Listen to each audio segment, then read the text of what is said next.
are James Condon, John Stewart, and Al DeVito. Chief Physician at ringside, Dr. Frank B. Doggett. Also in attendance, Dr. Dominic Coletta and Dr. Paul Williams. The timekeeper is Roosevelt Gilbert, and the referees working on an alternating basis with the alternate counting for the knockdown seconds are Tony Orlando and Steve Smoger.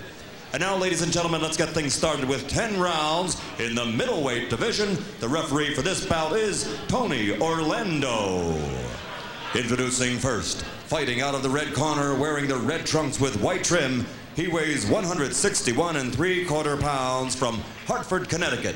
Has a professional and excellent record, 17-1, 13 KOs. Ladies and gentlemen, John Scully. And his opponent fighting out of the blue corner, wearing the white trunks with red letters, he weighs 160 1/2 pounds from Lincolnton, North Carolina. Undefeated as a professional with a record of 16-0, 11 KOs, introducing Billy the Kid Bridges.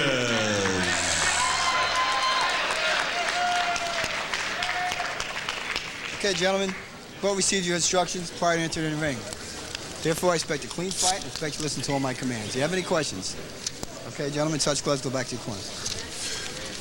So there's a look at Billy Bridges, and even though he has only 16 fights as a professional, he has, believe it, 396 wins as an amateur. John Scully, on the other hand, the guy who might be a little bit stronger, but Bridges has been getting guys out of there, pity pat or not. I'm Barry Tompkins with Al Bernstein, and we welcome you to Atlantic City. A couple of very entertaining fights I look for tonight. Yeah, this one between Scully and Bridges, and of course Owen McGeechee and Vinny Borghese. Next up on main event. This should be good because these two middleweights are about at the same point in their career, almost exactly the same amount of fights, and both very skilled. Yeah, this has to be considered a tough fight for both of them. As the winner, of course, is going to take that logical step up, and the loser might take something of a lateral arabesque.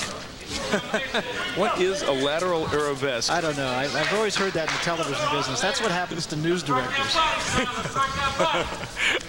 You know, two surprises already. Scully fighting as a southpaw and Billy Bridges moving ahead. I really would have thought that it would be Scully trying to push Bridges back. And Scully talked so much about how Bridges was a pity-pat puncher. Well, you would think then that he would go after him.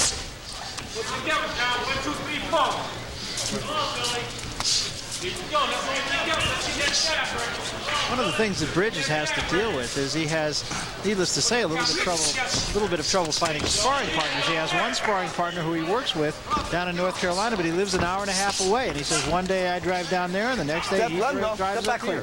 Lamar Parks, who's been giving him good sparring, but as he said, it's tough. I know a lot of fighters in the South who have that problem. It's just difficult. Scully is counterpunching very well right now. So maybe he had a better plan than I thought he might by making Bridges come to him.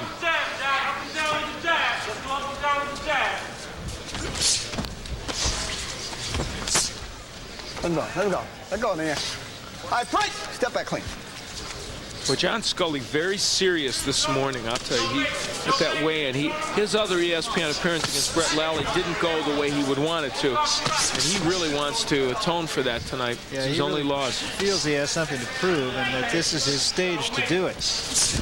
And he's picked a tough guy to do it against. Scully's fighting at least half of this first round as a left-hander, which is a little bit surprising, as I mentioned.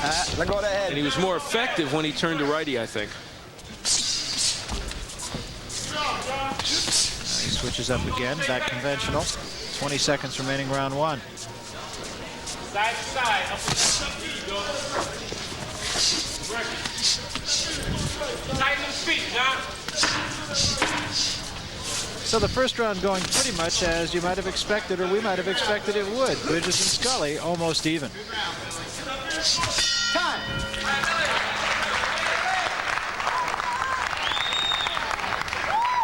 Top Rank Boxing is brought to you tonight by Budweiser. Beechwood Age for that clean, crisp taste. This Bud's for you. And by HBO, 8 out of 10 of the year's top movies. Nobody brings it home like HBO.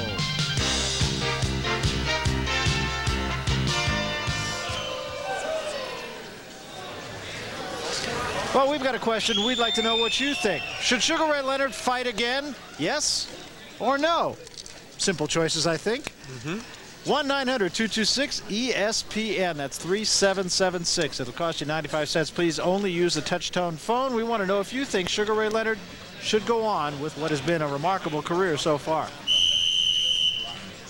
And we will talk a little bit more about that as this evening rolls on. Al and I both, I don't know if you could say it was a pleasure to be in Las Vegas for that fight, but we were there anyway. We were there. The fight didn't turn out to be quite as scintillating as we would have thought. And on top of everything, we had to sit in the cold to watch it. It was cold. In fact, I saw one of the reports said it was 60 degrees there, and if that was 60 degrees, no way. First round, well, we talk about the fact it was even. Threw the same amount of punches. Yeah, and I ended up giving the round to Scully, and he did land about 6 more according to their punch profile. Still, for these two, not an inordinately high number of punches thrown in the first round. No, really not. And you know, they've both reached a plateau where they know the other guy is dangerous. Good right by Scully. Scully's counterpunching very, very well. He has decided that he's going to make Bridges come to him and counterpunch. Different than the strategy that they talked about this morning and the one that I thought he would employ. I thought his observation of his fight with Brett Lally was kind of interesting, too. He said he made Lally look 100 times better than Lally is. Now, we've seen Lally since then, and I think that may be a bit of an over-exaggeration. Yeah. Come on, let him go. Brett Lally's a tough man who we will see against Donald Curry on December 26th in what could be a very, very interesting battle. All right, break. Let him go. Come on, get back. Let's go. Tony Orlando, the third man in the ring. And I'll tell you what, Tony Orlando did such a remarkable job. The last time we saw him work in West Orange, New Jersey, in the Ray Mercer, Jerry Jones bout. This is one of the best jobs of refereeing I've seen in a long time. Scully continuing to fight a very intelligent fight here, and not really letting Bridges fight his fight. Using a right-hand lead a little bit more. Counter-punching extremely well. Now, I think for Bridges, he's having a tough time hitting Scully in the head, and so he is doing exactly that. He's going to the body more. May help him find the range a little bit. And a right-hand counter-punch by Scully again, but Bridges got a little piece of Scully also. Both landing pretty well here. Good exchange there against the ropes. Billy Bridges taking some counter shots, but landing his own as well. So you could tell this could be an interesting bout. Evenly matched, two evenly matched guys, both of whom have some weapons to use in this bout.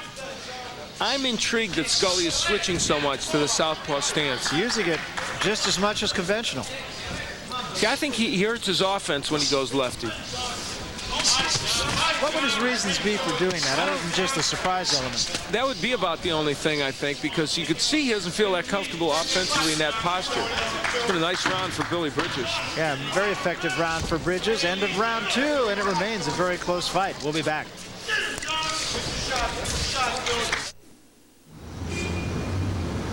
Yeah, I really had a great time tonight. Oh, good. It's a great party, great fun. Oh, and the stars are beautiful tonight, aren't they? Yeah, they light up the sky. Spend the evening of December 30th gazing at stars. Billy Bridges had these good moments when he got Scully against the ropes. Scully, though, counterpunching well, and that really is the fight in microcosm so far. Bridges really forcing the fight. Nice right-hand lead by Bridges. I'll tell you, this is what John Scully is doing a decent job, but this is what he said he didn't want to do, get into a situation like with Lally when he's backing up. And again, there's Scully back to lefty. Now, that was his first good offensive sally from the left-handed stance.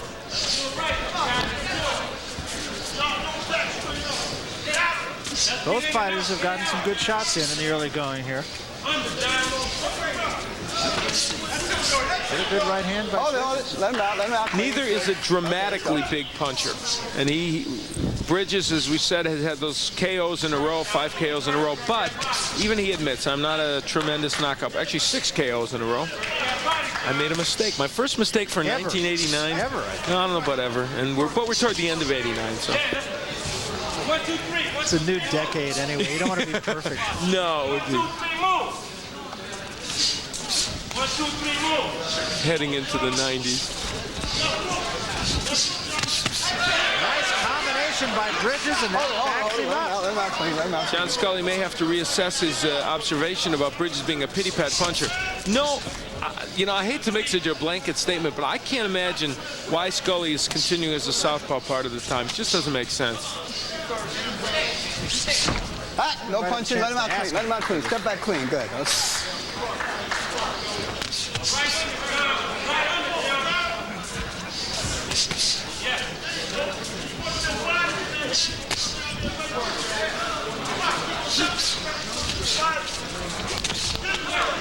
Hold it, fellas. Hold it. Let him out. Come on, step back.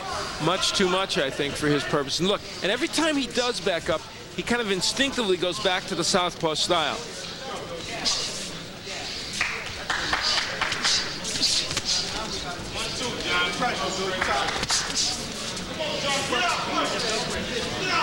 Bridges needs to take a step off to his left and get his left foot outside. There he did it. There he did it. He got his left foot outside the right foot of Scully, which is the way you fight a southpaw, and he was able to attack well from that posture.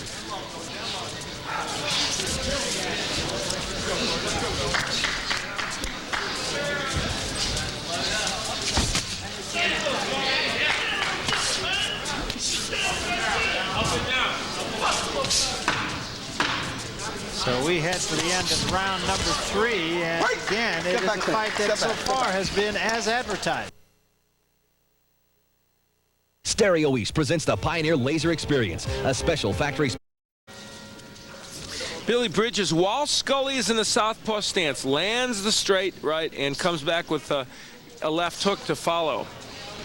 Best moments for Bridges come when Scully is in this posture as a southpaw.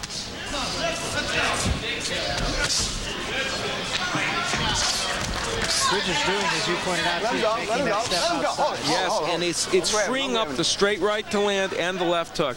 No, I mean, I'm telling you, you look at this fight, you got to know that Vince Scully, I knew I was going to do it eventually. Yeah, it's amazing how well Vince does at his age.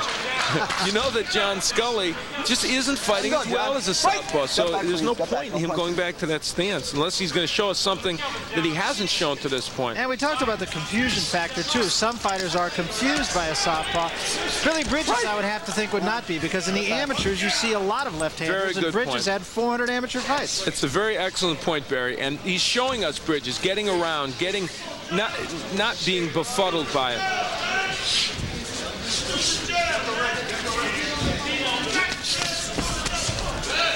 Right. No punching. Get back. Bridges was one of the few fighters, when we spoke with him this morning, who said the change to being a professional fighter from being an amateur fighter was not that great. And we've talked to a number of some of the young fighters that we've been seeing lately here on Top Rank Boxing about that, and they all say it's a dramatic change, but not Billy Bridges. Well, he's one of those guys that could deal with the amateurs, but had a style that he always felt would even be better in the pros. He's a patient fighter. He's a good ring tactician, does throw punches, but in the amateurs, there's a premium placed on throwing a lot of punches quickly. Well, John Scully's fighting the same kind of fight he fought against Brett Lally, the kind they didn't want him to fight. Being tentative, not being as aggressive as they'd like. He did counterpunch well in the first and second round, but since then hasn't thrown many punches, period. And in his corner in the last round, I overheard them yelling at him to get off first, get off first. So that would sort of belie the counterpunch. Work out there. You know what, John Scully looks nervous. He looked nervous when he faced Brett Lally, and he looks nervous tonight. Go grab him, let him go, step back. Billy Bridges is much looser.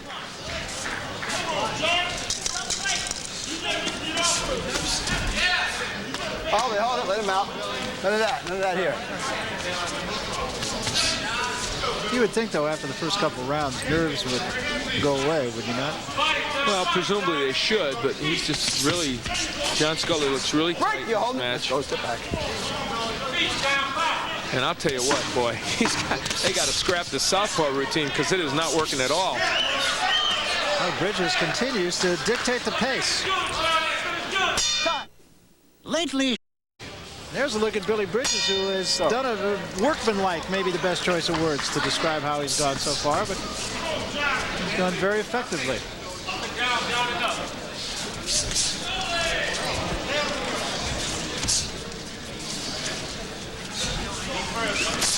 Scully again looks, it appears, to counterpunch, but Bridges just getting there quicker and getting there more effectively. That's simply. And Billy Bridges, yes, he's not a dramatically big puncher, but if you give him the opportunities, he's going to pepper you with very good, sharp punches. Most of his knockouts come that way. I know I sound like a broken record, and I'm sorry, but why is John Scully fighting lefty? I know that maybe he was a natural lefty, or that might have been his style before, but we've seen him before. We've seen him as a righty in this fight, and it's much better for him. He doesn't do anything offensively when he's a southpaw. I've said it. I'm not going to say it for at least 2 more rounds, I swear. All right. Valid point, though. I mean, I think it is. And your card would be indicative of just what you've said. 3 out of the first 4 rounds to Billy Bridges, and you can make a case for all 4 going to him. He's the aggressor. He's throwing more punches and generally landing more. We've often talked about that vague term in judging a fight, ring generalship, but I think this particular fight, whatever that means, Bridges is doing it. Let's keep it clean. Okay? Just the fact that he has been more aggressive, period. It's not like he's landing a lot of big dramatic punches, but he's been aggressive, throwing a lot more. And when we get a chance to look at our punch profile, I think we'll see Bridges with the numbers, the sheer numbers, being considerably more.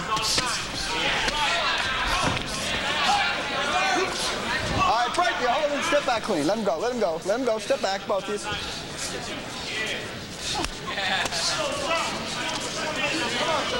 Bridges not only throwing a lot of punches, but he is being more effective with his punches as this fight goes on, too.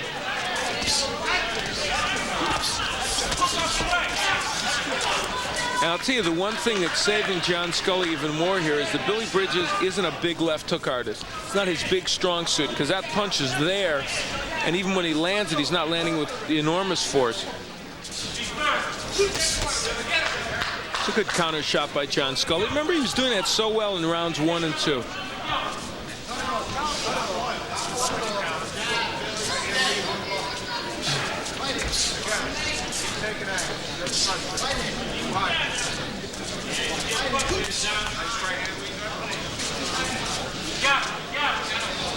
This is not the way John Scully got 17 wins, I'll tell you. It really isn't. No, he's fighting. Every time we see him, he's not aggressive.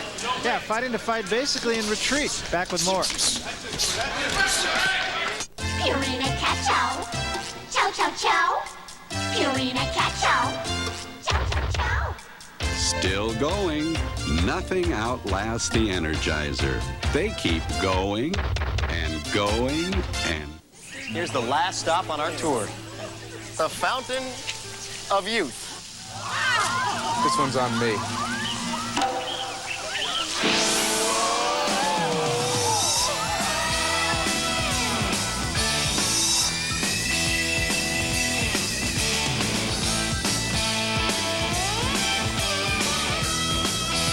How about an ice cold bud, young man?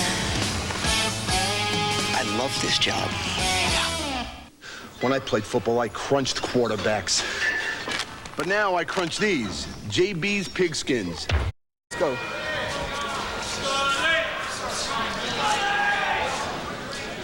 So Bridges in the white trunks, Scully in the red trunks. I let go of that. Come on, let him go. Okay. Dictated the fight. It's been that simple. So much so that he has thrown 303 punches, Bridges, landed 101.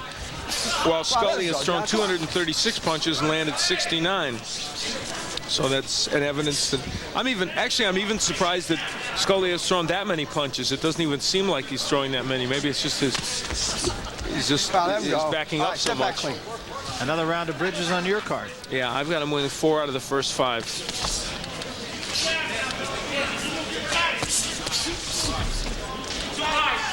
Throw out some congratulations to Akbar Muhammad, the vice president of Top Rank Inc., who just the other night was in Chicago getting a very prestigious award from Dollars and Cents magazine for one of they picked the top young professionals in various fields, and he was honored at that dinner, and we want to congratulate him.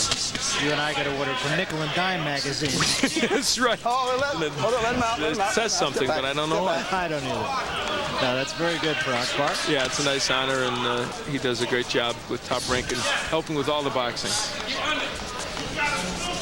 See, have I waited 2 rounds to harp on Scully being a lefty again? I know you got one more round to go. All right. Give me a wake-up call when it's time to say that again.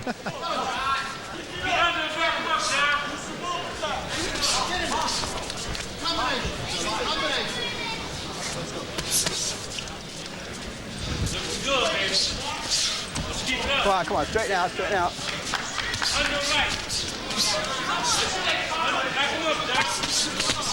And that time Scully got off a little quicker. Yeah, and that's the first time for that southpaw stance that he's shown offense.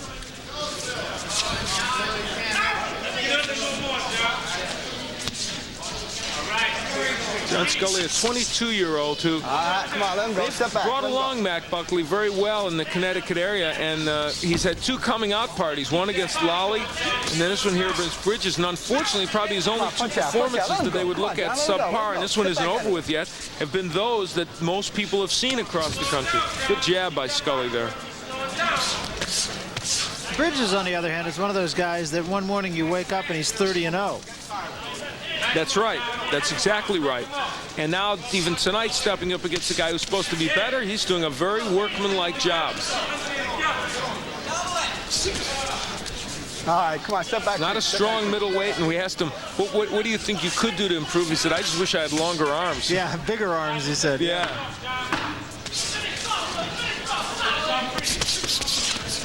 All right, let him go. Right, step back, clean. Step back. Well, bigger he can get. There's such a thing as weight. Even though boxing people don't believe in him. A little bit of a better round for Scully, but Bridges still, it would seem, in control of the fight. Yeah, I think totally. John is just not. Here's my keys to victory, and I swear, honest, folks, we had these before. I didn't make them up in the middle of the fight, and you can see that I didn't.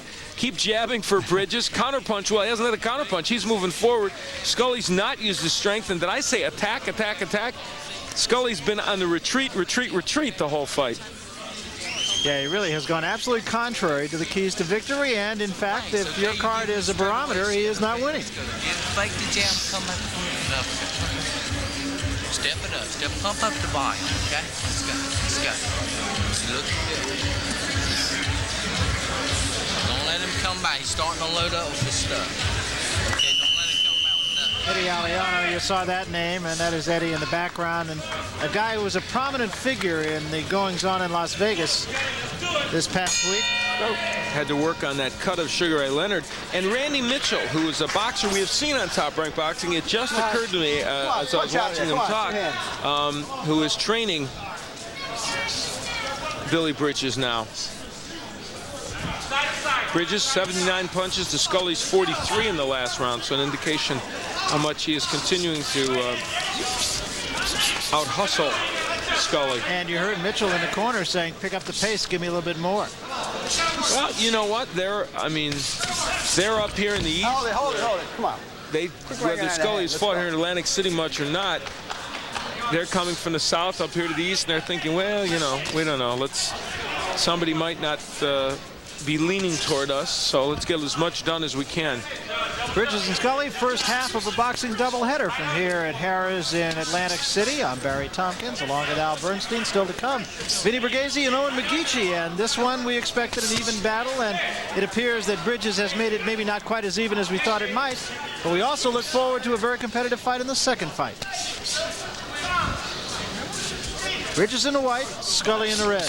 Come on, step back at it. The onus here really is on Scully at this point. Bridges has been doing what he's supposed to do. It's not that he's been totally dominant, but he's bringing the fight to Scully, landing his share of punches. They're not getting hit too often. I like the way he's fighting the fight. And again, you know, we will talk about this some more a little bit later, too, on Ringside Report. But he's doing in this fight basically what Ray Leonard did in his fight, and that is do what you have to do to win. And he is doing what he has to do to win. Do it again. Every time you come in. Now that was a good counter by Scully with the right hand.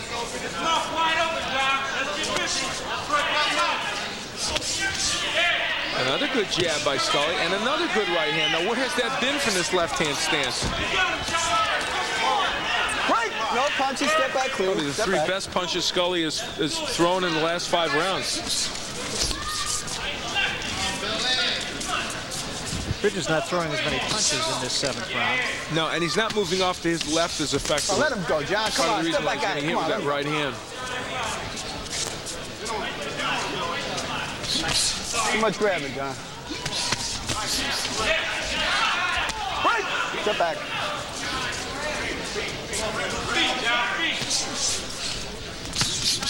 Good hook by Scully. Now this must be what they sensed from the southpaw stance he could do against Bridges. Another good right hook, but it took him 7 rounds to get to this point. Yeah, now you have to wonder if it's too little too late. Scully fighting a much better round here in round number 7. And apparently has won this round over Billy Bridges. We'll be back. Step back clean, step back. Here's what John Scully did in the last round, throwing the right hook as a southpaw and landing it against Billy Bridges. It's the first round in which he really started to do that effectively. So this is round number 8. Mac Buckley in John Scully's corner said, you got to give me 9 solid minutes. You got to punch more. Let him go. Come on, step back clean. You got to be the aggressor. If he doesn't come to you, go to him. And I would say that is very good advice. I don't know that they think that John Scully's behind in this bout in the corner. They're not articulating that. Well, Buckley did say, I think you're giving him a clinic, but that's just my opinion. It might be the right one, but I don't think so.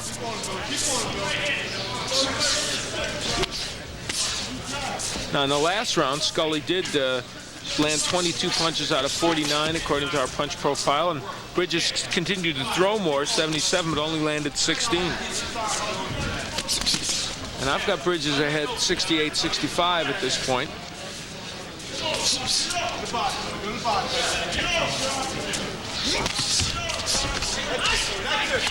All right, break, you hold him. Now, Scully landed a good counter right there, but Bridges threw a lot more punches coming in. Well, let him go. Step back out of here.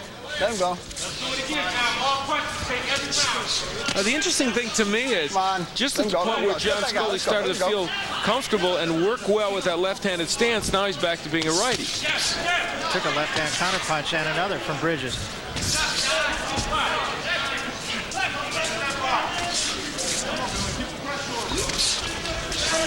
That's where Bridges should crank that left hook. But see, he's really not a left hook artist. It's not what he thinks of doing first. The jab and the right hand are the things that he will instinctively throw. Hold it. Low shot there by Bridges. Don't grab on his head. Let's go now. Come on. But it was Scully that drew the warning from Tony Orlando. For leaning down on Bridges' head. Nice left hand by Scully there with his back to the ropes.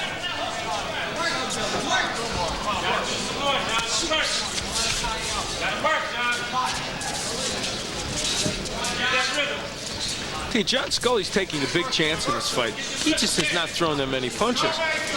Excuse me.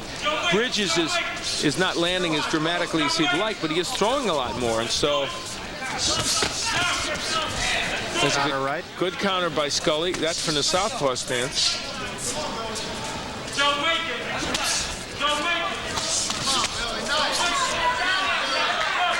Step back. Let go.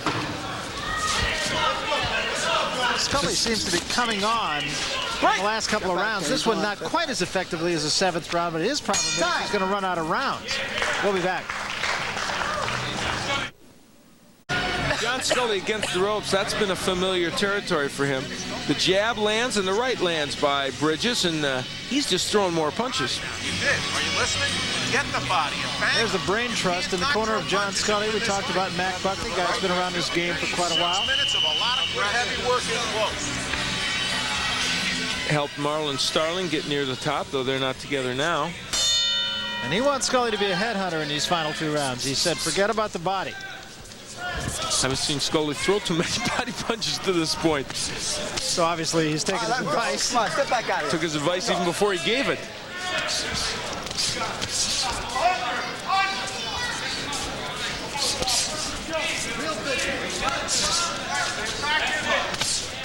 In that last round, John Scully only threw about 40-some punches, and Billy Bridges in the 70s again. And if there's going to always be a 30-punch disparity for Bridges, chances are awfully good he's going to end up landing more.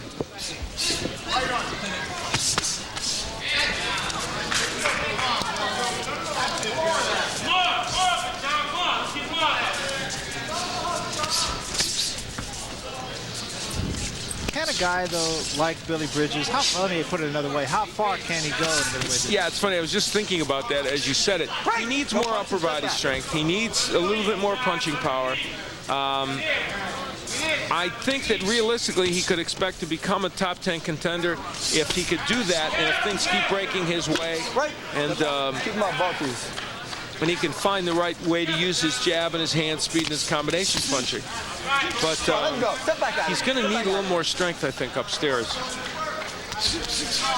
He has a lot of savvy. He seems to know exactly what to do in the ring, how to react when things don't necessarily go his way. That's right. And also, I think he pushes his punches a lot, which diminishes some power also.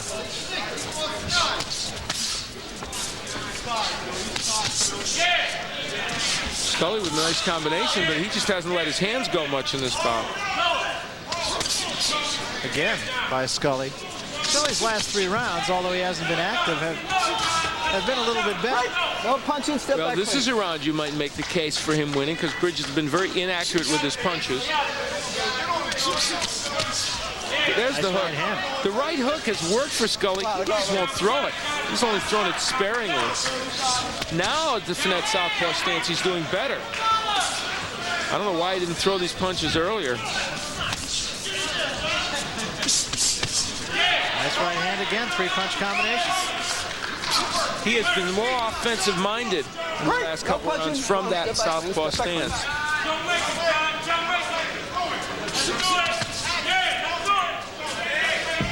And it's probably enough to get him this 9th round, but I don't know. I have a feeling he needs more than just these 2 rounds. I could be wrong, though. Well, if just sheer numbers tell you the story of a fight, then I think you're probably not wrong. So a better round for John Scully, but once again, he might have brought it just a little bit too late. We'll be back.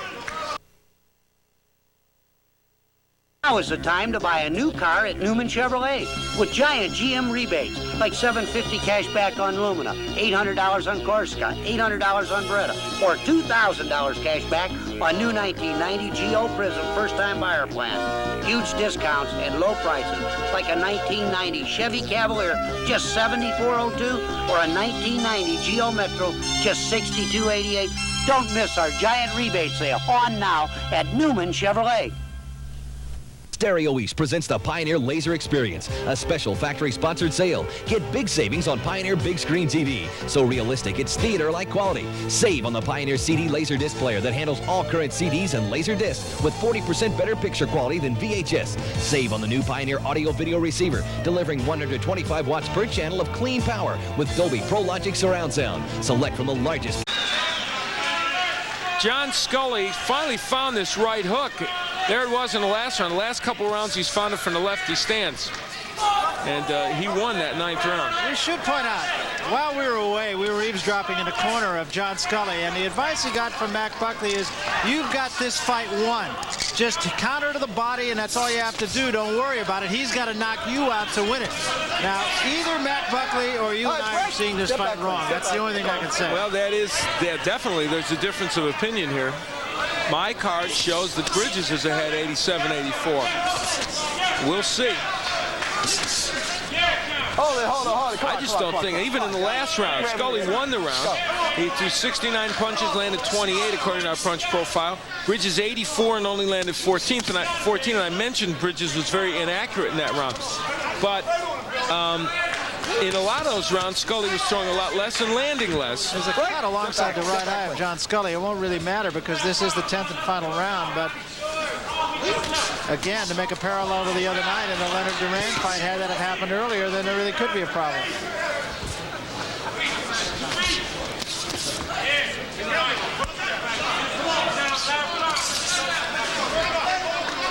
It is a pretty deep cut, too, although there's not a lot of blood. Watch your head, watch your head.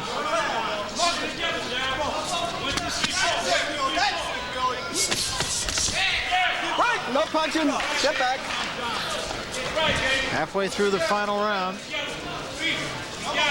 And you know, as we said, we were listening to Mac Buckley. He doesn't think John Scully's in a bad shape scoring-wise in this spot. It's not that Billy Bridges won those rounds so dramatically, but I just couldn't find it in my heart not to score it for him. He's throwing most of the punches. Scully was very inactive and not that accurate. And he was forcing the pace. Come on, step back on it. Let's go. Coming in, making the bout, which in and of itself isn't anything if you're not landing or the other guy's landing, but that wasn't the case.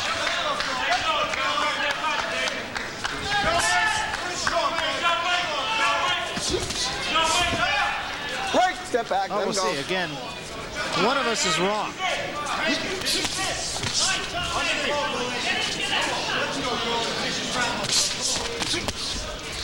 Scully found a home for the right hook in the last 3 or 4 rounds. Hasn't been able to land it so well in this round. This round's been a very... Let him out, let him out, let him out. Stood around. Alongside the right eye of Bridges, too, but I think that's from Scully's cut. I'm not sure. He might have a little nick there himself. Right, Both step back fighters clean. a little bit Let's tired. go. Billy Bridges looking a little bit fatigued there. Right there. That is called a knockdown. Very big call. Very big call. 5, 6. Appropriate, too. 7. Okay. Fight is over. The bell rang, but yes, that could be a 2-point swing in that round. And now, all of a sudden, it changes the entire complexion of this fight. It could very well. I mean, obviously on my card, I had a 3-point edge for Bridges going into that last round. This one knockdown. Let's take a look at it. Well, it was a punch. It was also a headbutt. Yeah, off balance, but there was a left hand in there. Let's take another look at it. They both clash heads. That's probably what hurt Bridges, really, the head. Well, a bad break for Billy Bridges, and for this man, John Scully, it ends up being kind of beneficial to him. He's not sure what to make of this, Scully, and I think he understands that. Look at our final numbers. Billy Bridges threw 684 punches, landed 201. Scully, 508 punches, 169 landed. So you see that was a cut over Bridges' right eye, and a pretty nasty one at that. Scully had one too. It turned out Scully's wasn't quite as serious. All of a sudden, I have the feeling that things changed dramatically in that 10th round. It's going to be a very close fight. Here's our 900 question. Let's update this for you. And a few more of you now are starting to think that, yeah, maybe Sugar Ray Leonard should fight again, but still very close. And we will continue to ask you to call 900-226-ESPN and let us know what you think. Should Leonard go on? An intriguing question, to be sure. All right, let's get the official announcement now from Michael Buffer. What do you think? Ladies and gentlemen, here's the official scoring. Al DeVito scores the bout 96-94. He has it for Bill Bridges. John Stewart scores the bout 95-94 for John Scully. And James Condon scores the bout 95-94 for the winner by split decision, John Scully. The knockdown probably did it for him. Probably did. Interesting. I ended up with Bridges by a point, but very close. Very close fight, and you have an idea these two may see each other again. I don't even know what I base that on, but maybe. We'll be back.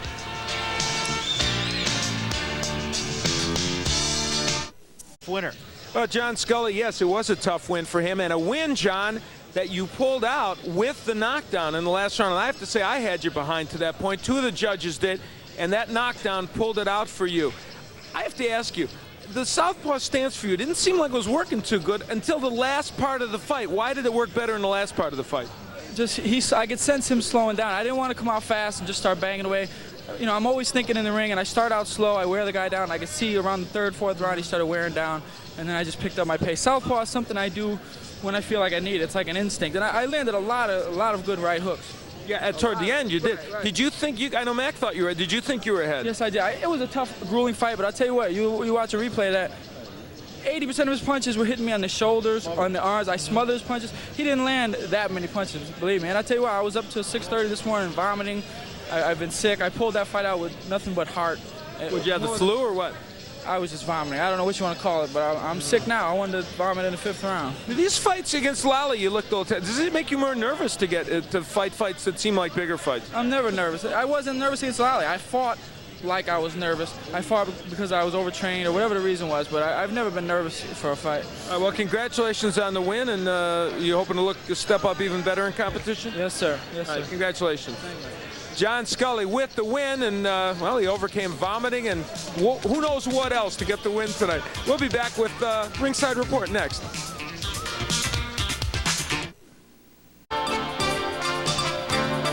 Time now for Ringside Report, a weekly magazine of boxing news. Well, Al, I don't think it's too late for the post-mortems. Yet another post-mortem on the Sugar Ray Leonard-Roberto Duran fight. You and I were both there. In retrospect now, what's your feeling about that? I'll tell you, if anything, my feelings about Duran's performance have hardened even more as far as what a bad performance it was and how, in my view, really, he just found a new way to quit in that fight. The only difference in this one between No Mas was he made us all sit outside in the cold longer to watch him do it. Sugar Ray Leonard, I thought, though, did exactly what he needed to do. I think there probably will be and has been some criticism of him, and very frankly, I really don't feel it's a just criticism. He fought a very good tactical fight. You see him there, the jab became such an important weapon for him. That still happened to come from the 3rd round when I think the fight really turned. He taunted Duran, he showed he could do what he wanted with him. The only problem for Sugar Ray in this fight really came here after the 4th round where a clash of heads created a bad cut in his mouth, but he was able to persevere after that. And he really managed to get both punches done. He got the right hand in, he went with right hand leads. That was after establishing the jab. Basically, he did everything that he needed to do to beat an opponent that I feel was beaten before he ever walked into the ring. Basically, that's true, and astonishingly, we saw a moment ago Duran holding his hands up at the end as if somehow he won that fight, which certainly wasn't true. Sugar Ray Leonard got a tactical win, Barry. He did what he needed to do. He boxed extremely well. I think, though, he fought this fight more as a businessman than an entertainer. In the 6th round, I think he might have been able to go after Duran and get him out. He couldn't. He didn't do it. But, yes, you can't criticize him too much because the man showed he has skills left. You made an interesting point, too. I know we talked after the fight. I spoke with Ray Leonard in his locker room after the fight, and that cut was a nasty cut, and you really felt, at least that night, and I'll ask you again now, is that going to have an effect on what he decides to do from here on? I have the feeling in the back of my mind, and of course with Ray you never know because he marches to the beat of his own drummer. I think that cut was so bad that I think it could have an impact on whether he continues in boxing. Although you made the point that it might in the short term, but then once he starts thinking about it, he'll say, well, I can keep going. Bad cut, and not the kind of thing that I think Ray wanted at this point. Speaking of guys who march to their own drummer, Jorge Paez. Oh, boy. He had a fight over the weekend. Really becoming very much the crowd favorite, though, not to mention the favorite of NBC. Big contract for him. 4-fight contract that starts out after this one. Jorge Paez, yeah, he's the one in the colorful trunks and Mexicali carved into his hair. Yeah, it's a good thing he didn't come from Guadalajara. He'd have no ear. Lupe Gutierrez really fought a tough fight over most of this fight. And there's Paez clowning a little bit. Gutierrez did very well in the early rounds, but Paez able to come back with these strong shots and hurt Gutierrez. Now watch this. Is this holding and hitting? Yeah, just a little. And I think he broke Gutierrez's nose at that point. Finally, a point deducted by Mills Lane. But it really didn't matter much because once the fighting commenced again, it was simply no contest. And you know what? Jorge Paez is going to bring kilts back into boxing with those with that outfit. Yeah, he's a talented young man and he's colorful to be sure. Those are nice. You can't say he's wearing the drapes because nobody would have drapes like that. I wouldn't. No. Let's talk about a couple of other fights that took place over the weekend. Mark Breland had to go a long way for a win.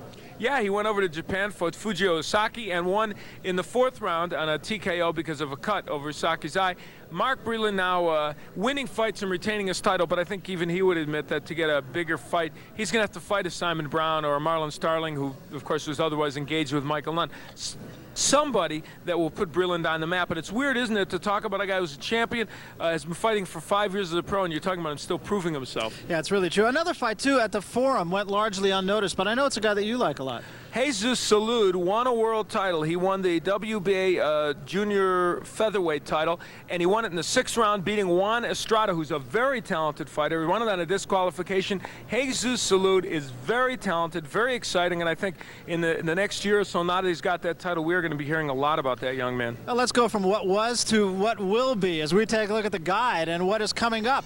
Particularly here on ESPN, we have some interesting fights coming up. Junior middleweights, Matthew Hilton getting back in the hunt. Fermin Chirino, a guy that might be able to test him a little bit. Well, Matthew Hilton has been tested lately, primarily because he hasn't been in the greatest shape. We hope that He'll have beaten the Battle of the Bulge and will come into that fight in really top shape. Really does have something to prove. Also on that same card, Glenn Wolfe and Jorge Maisonette. That'll be next Tuesday, December 19th, right here in Atlantic City. You can watch it on Top Rank Boxing here on ESPN. The WBO light heavyweight title will be up for grabs. We get to go to Detroit. Michael Moore, another one of the very fine light heavyweights around.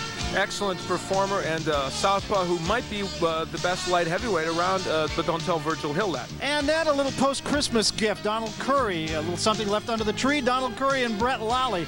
Tuesday, December 26th, we'll go, well, it's home for you, a home game right after Christmas. Brett Lally and Donald Curry, and I really have an idea Lally might give him all he wants. Brett Lally is a very tough fighter. We have seen him on several occasions on Top Rank Boxing. Very awkward, but very strong. And Donald Curry, of course, after that bad performance against Rene Jacot, would like to redeem himself. Finally, let's talk about a guy who has been trying to step back into the limelight after a tough loss. That is Michael Olajide. I have two questions about the fight that he had over the weekend. One is, why did he take the fight? And two is, what happened?